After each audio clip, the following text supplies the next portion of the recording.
Vous a pas échappé. Et vous savez, l'ADN est aujourd'hui un élément majeur dans les affaires policières. La police scientifique travaille d'ailleurs depuis plusieurs années sur le portrait robot génétique. Mythe ou réalité, Laurence Beauvillard a mis son imperméable et elle a enquêté. Ici, nous sommes à l'INPS, l'Institut national de police scientifique à Écully. Ça rime avec Miami, vous allez voir pourquoi. Aujourd'hui, juste avec un peu d'ADN, on peut savoir la tête que vous avez. Je me suis prêtée au jeu. J'ai renvoyé il y a quelques jours ce kit de prélèvement et vous allez voir le résultat. On a un individu de sexe féminin avec une origine européenne, une couleur de peau claire, une couleur de cheveux tournant vers le blond, des yeux bleus et une absence de taches de rousseur. Et on arrive à prédire un âge à plus ou moins 7 ans. On récupère l'ADN à partir de traces biologiques qui sont laissées sur des scènes d'infraction.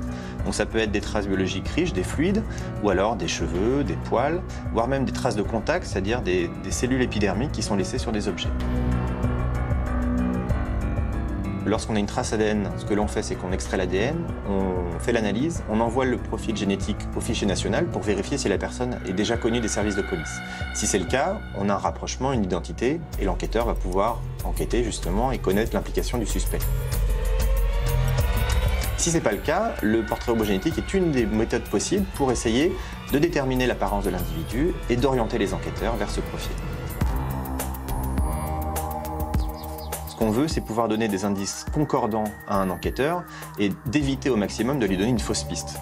Donc pour l'instant, on s'intéresse aux caractéristiques morphologiques pour lesquelles on est sûr à plus de 90% du résultat qu'on va pouvoir fournir.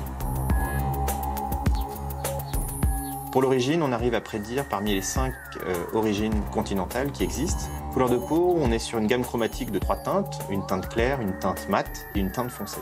Pour les cheveux, pareil, on va être sur du blond, du roux, du châtain ou des cheveux plutôt bruns, noirs, avec la prédisposition à la calvitie et à la tache de rousseur.